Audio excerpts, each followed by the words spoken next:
Hello and welcome to your in-depth weekly horoscope for week commencing the 29th of August.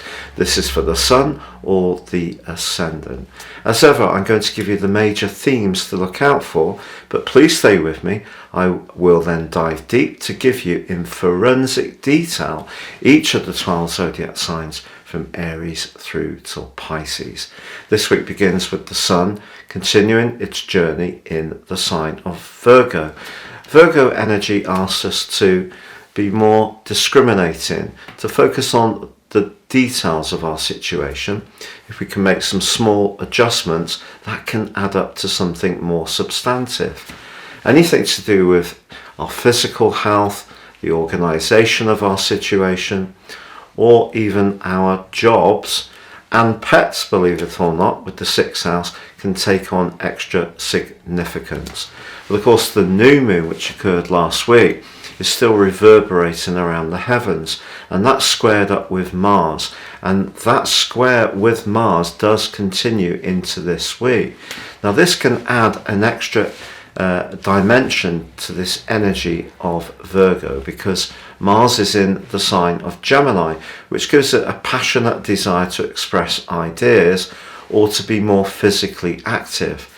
And the two together can create a kind of frenetic extra energy, and that makes it difficult to really focus ourselves and get grounded. So the key this week is really deciding on what the priorities are, narrowing our focus, and really putting our energy into achieving the significant things that we need to do first. But it's possible that someone could be a bit picky or irritable or overcritical, and we just need to be conscious of that. Now, it's the case that Mars actually forges a brilliant angle to Mercury, now in the sign of Libra, urging us to try to listen more attentively to others, be a bit more detached if people see things in a different way. But this angle to Mars suggests that if there are people that we can collaborate with and work on those details with, but we have some shared ideals that we can, or interests that we can collaborate around, then progress can be made. Mercury is also opposite Jupiter, which is quite a buoyant influence, but it's also important to not promise anything we can't realistically deliver, because Mercury is the communication, Jupiter's the optimism. Now, as we draw to the end of the week, there is on Saturday a quarter moon, and this quarter moon occurs in the sign of Sagittarius, which of course very much enjoys freedom, space and independence. So that need to focus on those responsibilities and obligations that comes from the Sun in Virgo is challenged somewhat. So even more reason not to readily agree or volunteer to anything if we don't have the available free time. Also, the square between Saturn and Uranus, which dominated year 2021 and the start of this year, they are inching closer together. They're going to be within 1 degree between the 2nd and also the 12th of October, but just be aware that the frustration that this particular aspect generated last year is likely to come much more to the fore. Remember, Saturn's about the structure but also the limitation. Uranus is about the truth but also the restlessness and rebelliousness, and therefore they are very conflicting energies.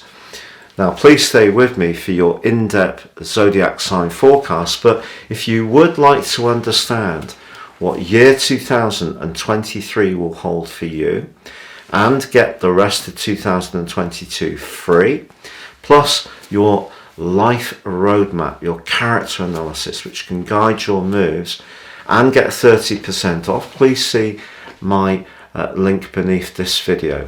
And if you've yet to subscribe to my channel, I'd be honoured if you did so now. Please click or tap on the bell notification symbol. If you've already done so, thank you so much for your continued support. So Capricorn, your week commencing the 29th of August forecast sees the Sun continuing its journey in your sister Earth sign of Virgo, which is very much about expansion, adventure and independence. But ironically, Mars, the planet of drive and instant gratification, is in a much more sacrificing zone for your sign personally.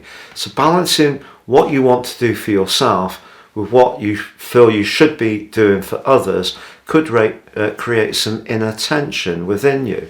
Also, Saturn, your ruler in house 2 of everyday finance, well, that is being challenged much more tensely by the restless energies of Uranus, just like it was for much of 21 and the start of this year. So your financial situation may feel a little more limited too, and of course the prevailing headwinds for us all are very challenging. There's also the potential on Monday for some kind of shared financial situation or a deep romantic connection to get tenser because of Saturn and Uranus impacting on Venus. But actually, your leadership skills, you are a cardinal sign, so one of the 4 signs that's very much to do with thrust, vision, and achieving things. And your sector of achievement is really emphasised brilliantly this week by Mercury. So if you can just step back a little bit and try to work out your strategy for whatever you want to achieve, whether it's personally, professionally, or in a relationship, this position of Mercury and its link to both Mars and also Jupiter can help you to communicate your message with quite a lot of clarity, but also some real energy, and that actually could really cut through some of the more dissipating energies. Just be aware that Saturday's quarter moon is in your 12th house, and the 12th, 9th house energy does have the potential to amplify anxieties and really see us react a little bit too much to situations where it would be best to turn the other cheek.